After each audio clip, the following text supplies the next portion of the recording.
So we have a continuous dripping of that stress hormone into the body. It's just dripping all the time, getting us ready to run or fight or flight at any moment at the drop of a hat. We're ready to go because we're on guard. Well, the problem is, what does that mean about your allocation of energy? And it says, we're spending most of our energy on protection. You cannot survive if you're in protection all the time.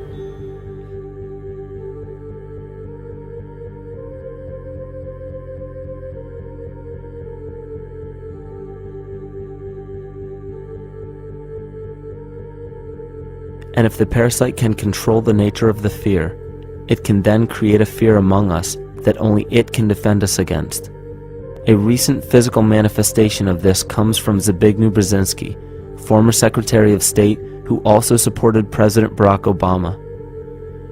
In his book, The Grand Chessboard, he states, as America becomes an increasingly multicultural society, it may find it more difficult to fashion a consensus of foreign policy issues, except in the circumstance of a truly massive and widely perceived direct external threat.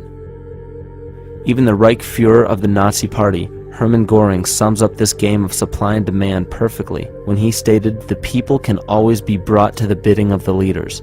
That is easy. All you have to do is tell them they are being attacked and denounce the peacemakers for lack of patriotism and exposing the country to danger. It works the same in any country. It also works the same in every individual psyche.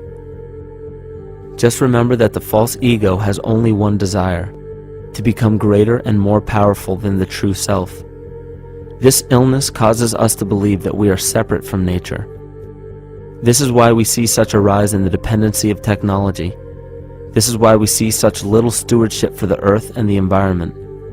And this is why we see bigotry, racism, sexism, and every other form of discrimination possible that leads to crime, violence, wars, and eventually, the global destruction of the organism. This endless state of fear, confusion, and segregation our world seems to live in is a symptom of the false ego creating a false threat.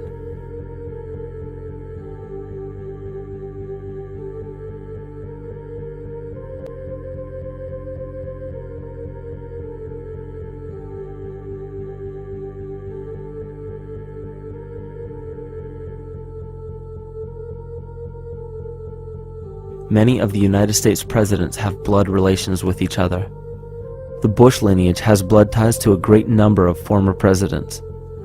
George Washington, Millard Fillmore, Franklin Pierce, Abraham Lincoln, Ulysses Grant, Rutherford Hayes, James Garfield, Grover Cleveland, Teddy Roosevelt, William Taft, Calvin Coolidge, Herbert Hoover, Franklin Roosevelt, Richard Nixon, and Gerald Ford. Michael Tessarion points out in his work that Bush is closely related to every European monarch on and off the throne, and has kinship with every member of Britain's royal family. Bush's family tree can be documented as far back as the early 15th century. He has a direct descent from Henry III and from Henry VIII's sister Mary Tudor. He is also descended from Charles II of England.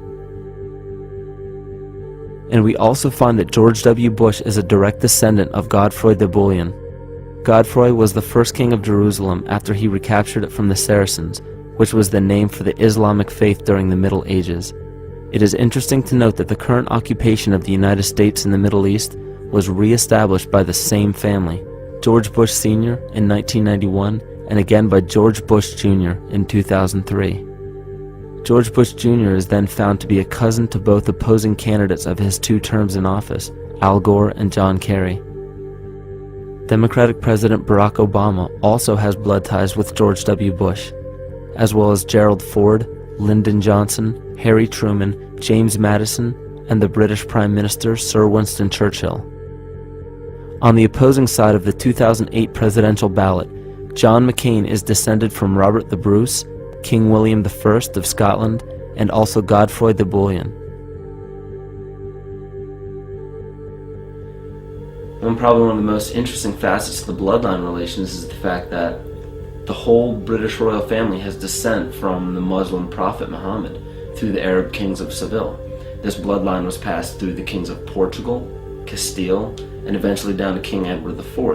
And this is a very, very different story from what you hear the media pumping out every day, being this idea of lineal superiority.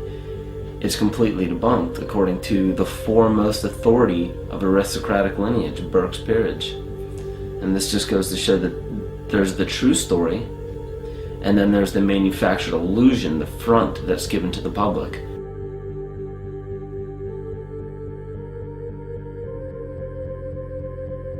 These blood ties go on and are documented thoroughly through literature such as Burke's Peerage and other comparable books. The point of all of this is that we find not just the same people, but the same intent within the people who have held high positions of monarchy, dynasty, aristocracy, and democracy in the past and present, and they are all related by a physical and symbolic link. This bloodline carries the symbol of our illness.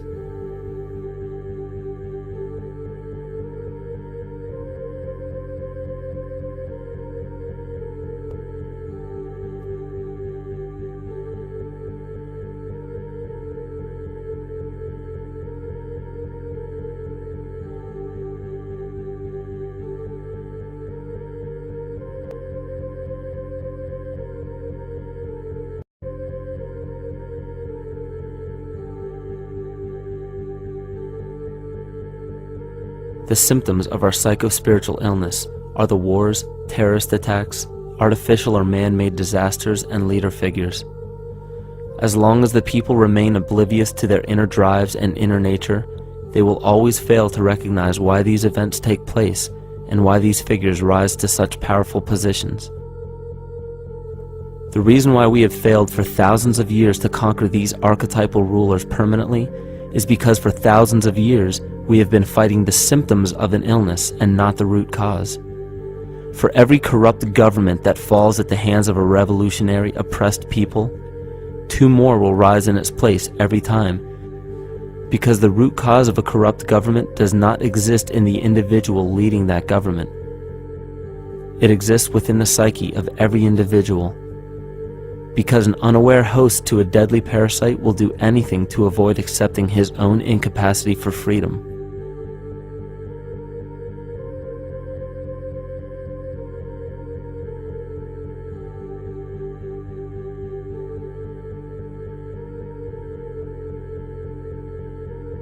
We are so bereft of sanity in this world that those few who simply stop projecting onto others and begin facing their own demons are seen as neurotic.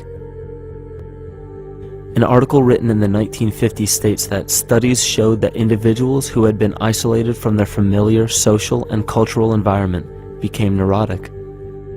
This shows that when those individuals had no object to identify their darker emotions with, they began to see these things in themselves, that which they refused to recognize before, and were unaware of why they appeared and how to cope. Facing our true inner self is virtually unknown in our world today. This is why no matter how many civilizations rise and fall, it is our collective consciousness that creates our governing apparatus, not individual people.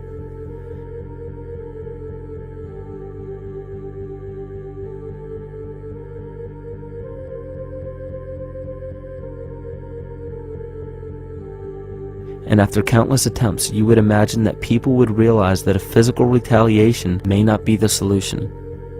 Yet here we are, thousands of years later, with technology that can clone DNA, vehicles that can break the sound barrier and probe the depths of space, and science that can overcome almost any sickness.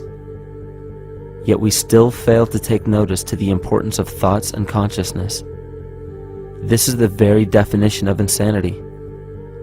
And every single one of us is responsible for this psychic epidemic, because we're killing the messenger and paying no attention to the message.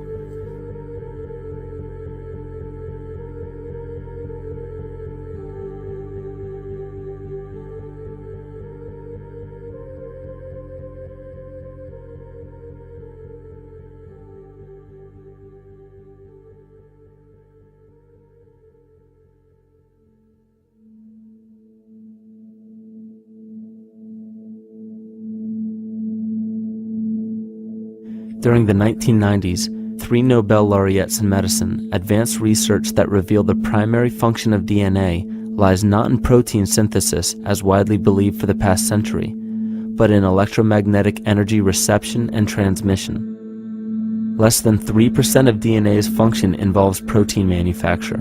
More than 90% functions in the realm of bioacoustic and bioelectric signaling. So why is it important to know that DNA functions in bioelectric signaling?